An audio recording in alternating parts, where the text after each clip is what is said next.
অন্য ধর্মের লোকেরা যারা আমাদের বাংলাদেশে বসবাস করে, যারা বাংলাদেশে জন্মগ্রহণ করেছে বা নাগরিকত্ব আছে, আইডি কার্ড আছে, আমরা তাদেরকে সংখ্যালঘু বলি না। তারা বাংলাদেশি, বাঙালি।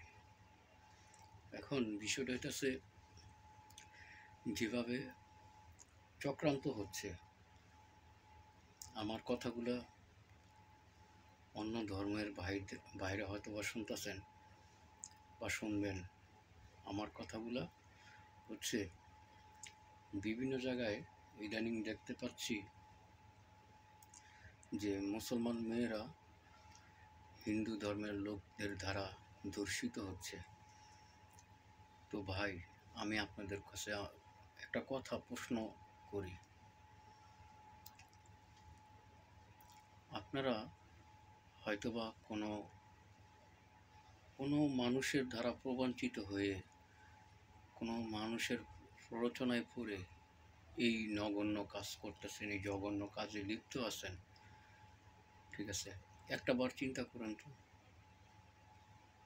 আপনাদের ধর্মীয় উৎসব থেকে শুরু করে আপনাদের জীবনযাত্রায় এই মুসলমানরা, বাংলাদেশের মুসলমানরা আপনাদের সর্বোচ্চ নিরাপত্তা দিয়ে থাকে, তো আপনারা মুসলমানের বিরুদ্ধে চক্রান্ত করেন,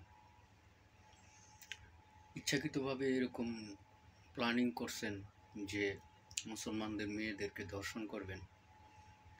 আপনাদের বিবেক কি একটুবার প্রশ্ন জাগে না যে এই মুসলমানরা আমাদের ধর্মীয় উৎসবে এবং বিভিন্ন জায়গায় আমাদেরকে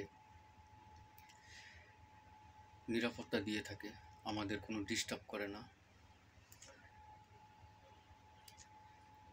আপনারা অন্য ধর্মের লোক হয়েছেন, তারপরেও তো আমরা সবসময় সুন্দর মতো আপনাদেরকে নিরাপত্তা দিয়ে থাকি। এখন আপনারা কেন এরকম করতেছেন?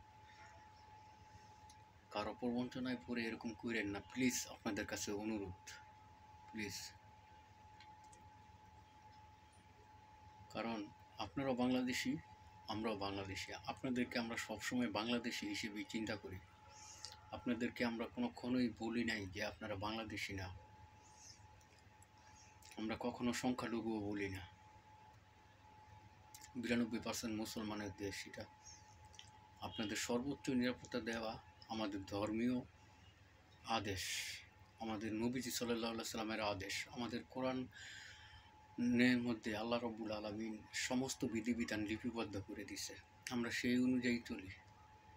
এখন আপনারা মুসলমানের বিরুদ্ধে বিভিন্ন রকমের ষড়যন্ত্র করেন, সেটা আসলে অনেক কষ্টদায়ক, অনেক খারাপ বিষয়। আপনাদের ধর্মীয় উৎসবে মুসলমানরা বিভিন্ন রকমের সুযোগ সুবিধা দেয়, নিরাপত্তা দেয়, আপনাদেরকে জীবনযাত্রায় ব্যাহত যাতে না হয়।